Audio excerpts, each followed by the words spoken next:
Big Boss Malayalam season 7 live അപ്ഡേറ്റിലേക്ക് പോവുകയാണ്. ഇന്നലെ മുതൽ ആൾക്കാർ കാത്തിരിക്കുകയാണ്. ജിസേലിന്റെയും ഒനിലിന്റെയും കാര്യം എന്തായി?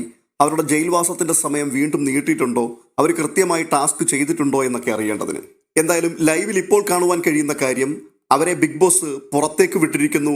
ജയിലിൽ നിന്നും അവർ മോചിതരായിരിക്കുന്നു എന്നുള്ളതാണ്.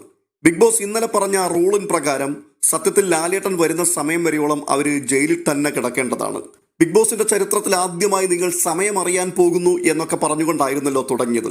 രാത്രി 9 മണിയായപ്പോൾ അവരുടെ കയ്യിലിരുന്ന കമ്പി കഷ്ണം ക്ലോക്കിന്റെ സെക്കൻഡ് സൂചി ചലിക്കുന്ന അതേ താളത്തിൽ അത് ബിഗ് ബോസ് പറയുന്ന സമയം വരെയോളം ചലിപ്പിച്ചുകൊണ്ടേയിരിക്കുക എന്നുള്ളതായിരുന്നു. എന്തായാലും തുടർച്ചയായി 6 മണിക്കൂറിലധികം അവരത് കൊട്ടിക്കൊണ്ടേയിരുന്നു. രാത്രി ഏകദേശം 2 മണി കഴിഞ്ഞപ്പോഴും അവർ ആ പരിപാടി തുടർന്നുകൊണ്ടേയിരിക്കുകയാണ്.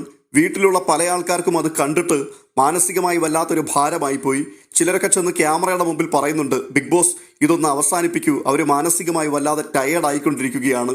ഇതൊക്കെ കണ്ടാൽ പുറത്തുള്ള ആൾക്കാർ വിചാരിക്കും ബിഗ് ബോസ് ഇത്രമാത്രം കഠിന ഹൃദയനാണോ എന്ന്, അത് ഈ ഷോയെ തന്നെ ബാധിക്കില്ലേ എന്നൊക്കെ ചോദിച്ച് ബിഗ് ബോസിനെ പഠിപ്പിക്കാൻ ചില ആൾക്കാർ ചെല്ലുന്നുണ്ടായിരുന്നു.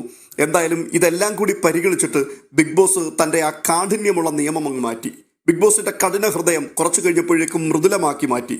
ബിഗ് ബോസ് 2 ആൾക്കാരെയും വിളിച്ചിട്ട് ഇപ്പോൾ സമയം എന്തായി എന്ന് ചോദിക്കുന്നുണ്ട്. അവർ 10:45 എന്നാണ് പറയുന്നത്. 10:45 എന്നുള്ള സമയം കറക്റ്റ് ആയിരുന്നുവെങ്കിൽ ബിഗ് ബോസ് അത് അവരോട് പറയുമായിരുന്നു. പക്ഷെ ബിഗ് ബോസിന്റെ മറുപടി, ഇന്നൊരു വിശ്രമ ദിവസം ആയതുകൊണ്ട് ഞാൻ നിങ്ങളെ തുറന്നു വിടുകയാണ്. അതെ, മനസ്സലിഞ്ഞിരിക്കുന്നു ബിഗ് ബോസിന്. ബിഗ് ബോസ് നിയമം മാറ്റിയിരിക്കുന്നു. അങ്ങനെ 2 ആൾക്കും ജീവശ്വാസം ലഭിച്ചിരിക്കുകയാണ്. പുറത്തിറങ്ങി വന്നതിന് ശേഷം ജിസേല് തന്റെ സുഹൃത്തായ ആര്യനോട് പറയുന്നുണ്ട്, ബിഗ് ബോസിന് എന്നെ ഇഷ്ടമല്ല. ഇതിനു മുൻപ് ജയിലിൽ പോയവർക്കൊക്കെ ചപ്പാത്തി കുഴക്കലായിരുന്നു. അവളൊക്കെ ചപ്പാത്തി കുഴച്ചിട്ട് നേരത്തെ തന്നെ കിടന്നുറങ്ങി. എനിക്ക് മാത്രം ഇത്രയും കട്ടിയായിട്ടുള്ള ടാസ്ക് തന്നു. അനുമോളെ കുറിച്ചാണ് ജിസേൽ ഇവിടെ പറയുന്നത്. അപ്പോൾ ആര്യൻ കുറച്ച് സാരോപദേശമൊക്കെ നൽകുന്നുണ്ട്. എന്തായാലും ബിഗ് ബോസിന്റെ ചരിത്രത്തിൽ ഇത്തരമൊരു പണി ആദ്യമായിട്ടാണ്. ജിസേലാകട്ടെ ബിഗ് ബോസിന്റെ പണിയോട് ഒരു തരത്തിലും മാനസികമായി പൊരുത്തപ്പെടാൻ കഴിയാത്ത അവസ്ഥയിലാണ്. എന്തായാലും പെട്ടുപോയില്ലേ, ഇനിയിപ്പോൾ മുൻപോട്ട് പോവുക തന്നെ. എങ്കിലും ജിസേലിൽ കാര്യമായ മാറ്റം ഈ ഒരു പണിഷ്മെന്റ് വരുത്തും എന്ന് തന്നെ നമുക്ക് പ്രതീക്ഷിക്കാം. മോഷണ പരമ്പരകളുമായി മുൻപോട്ട് പോയിക്കൊണ്ടിരുന്ന ജിസേലിന് ഇത് തന്നെയായിരുന്നു വേണ്ടിയിരുന്നത് എന്നാണ് പ്രേക്ഷകരിൽ ഒരു 99% ആൾക്കാരുടെയും അഭിപ്രായം. ഇതുകൊണ്ട് ജിസേൽ നന്നാകും എന്നാണ് നമ്മുടെ പ്രതീക്ഷ. എന്തായാലും വൈകിട്ട് ലാലേട്ടൻ വരുമ്പോൾ ബാക്കി ജിസേലിന് കരുതി വെച്ചിരിക്കുന്നത് എന്താണ് എന്നുള്ളത് നമുക്ക് കണ്ടറിയാം.